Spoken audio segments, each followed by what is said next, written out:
to a start.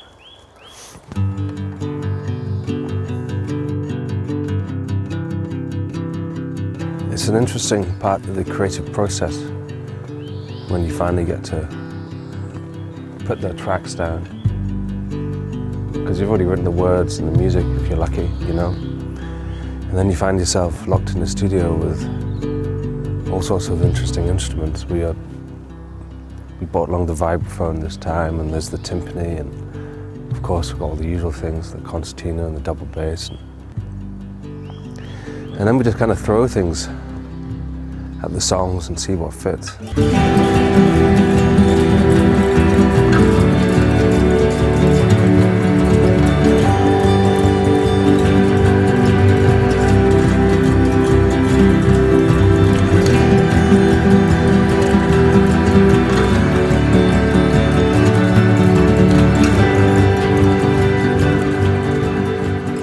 Yeah, since the last record I've moved to Fife, which is where I'm from obviously, but I ended up buying myself an old fisherman's cottage just in the next village along from where I'm from, which is a fun thing to do, you know, although it's pretty derelict. So I spent the last 6 months doing it up, which is a bit frustrating, you know. I'm not a carpenter or a plumber or an electrician or a gas fitter, so you have to get all these people in. But it's been nice being based in Fife again and feeling even less connected to the music business. And I think you can hear that in the record. There's not much, well, I've no idea what's currently fashionable. I have no idea what the big hits are, but I doubt very much they're sounding like the sort of music I'm making. Don't think this way. By the lines on my face and my aged appearance, the same soft-hearted crickle crackle still drives me forward. We decided to produce this one ourselves. We just thought it was going to be the easiest thing to do, really. I think maybe if you're a young band and you don't really have many ideas about what you want to do or how you want things to sound, I can see how having a producer would be easy and a bonus even. But you know, I'm 36 years old and I've made a few records before in the past, and I really didn't feel that I needed a producer there. I never thought I'd find life easy. Of course, you think you're still learning, but I take it album by album. And you try. Sometimes you look back and you think, oh, well, maybe that song was a bit of a mistake, or we shouldn't have done that, or we should have done that. I quite like having songs free for when we get to the studio. I like having one or two songs that aren't finished arrangement-wise, just so we can grow around them. And sometimes they work really well, and sometimes they don't work well. But there's not much to learn there, because the times they do work well, it's worthwhile. And once you just ravenous for a midnight feast, a thrilling moon is shining down on us at the end of the street. I don't know if it's a new direction, really, this album. It's more utter certainty that whatever I do is never going to be commercially successful. So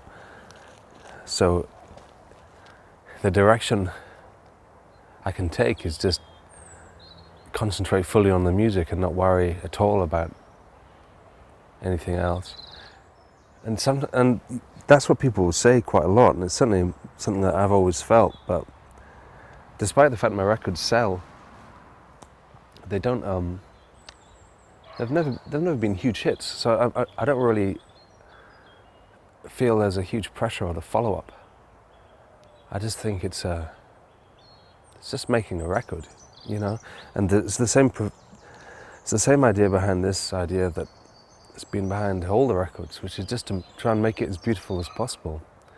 Just try and... I never want to be one of these artists who get to a stage in their career where they just throw albums away. They just think, oh, we'll just do this and it'll get us to the next record contract or anything like that. I've never wanted to do any of that. I'm very aware that albums are important things, and they're important things to leave behind, you know. And if you start getting lazy or if you start getting slack, then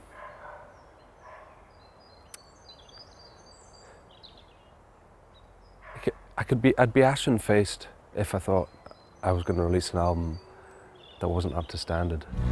And down if I do down if I don't, my sweet, dare I declare this morning's love to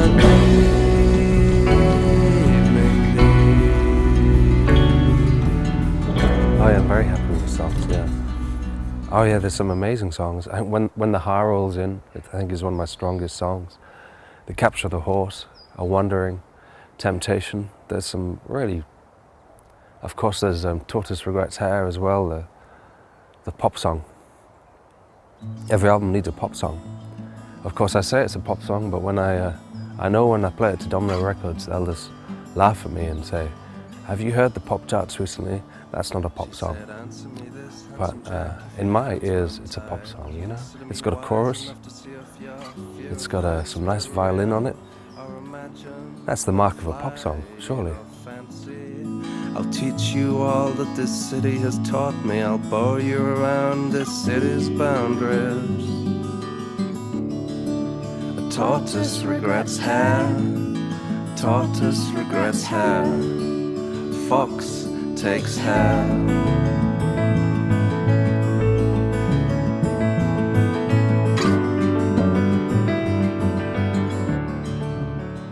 So lyrically, a lot is based on when I'm traveling, and a lot of it is when I'm hungover as well, where I tend to find that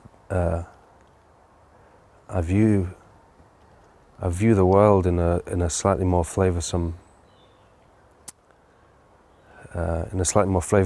fashion. So I'm lucky really that lyrically this album was pretty much finished before I'd even started writing it, because I looked down on my notebooks and I went through them all, and there was just so many completed songs or ideas for songs that it was pretty easy really just putting them together. And again, it means because it was so easy, you can't really hear the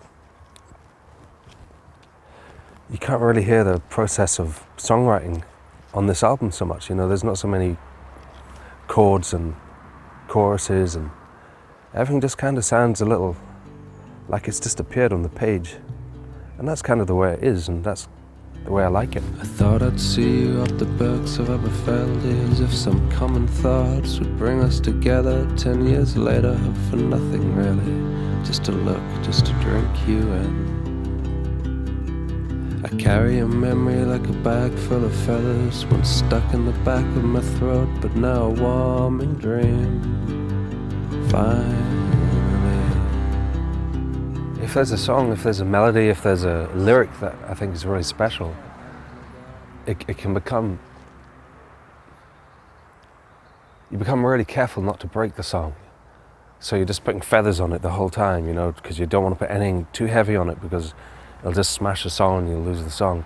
But of course, you put too many feathers on, you just can't see the song, and it just loses all sense of what it originally was. And in those cases, you just have to give up and move on to something else. So I try and be as spontaneous as possible, but spontaneity is such a hard thing to do, because you can't catch yourself second guessing yourself. if you're trying to be spontaneous, it just doesn't work. You just end up with something that sounds castrated, and nobody wants a record that sounds castrated. Nobody wants a record that sounds castrated. So I will just find refuge in a well-harvested harbour bar, and I'll be slurring my words and staggering. But where's the harm in that, it seems? And now you'll see me lost, deserted and confused. Is the love still there? Am I the man?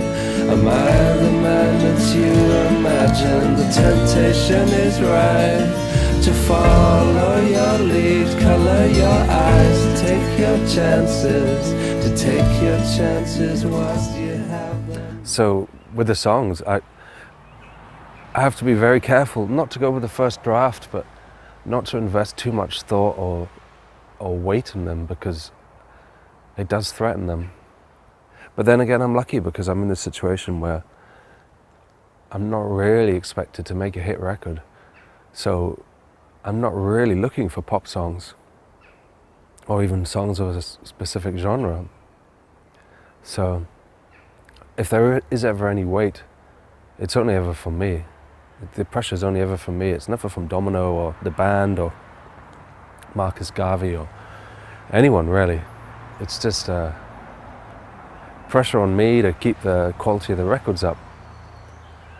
But that's a good thing, you know. I'd rather be doing that and making music than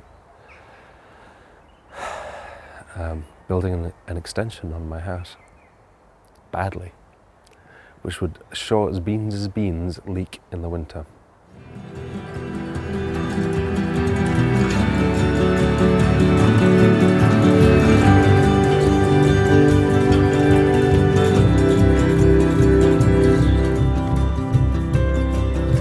Haar rolls in, it's just a question of waiting it out. And that's when the music, I swear, gets me through. I close my eyes and everything is okay. When the Haar rolls in, it's just a question of waiting things out. And that's when the music, I swear, gets me through. I close my eyes and everything's okay.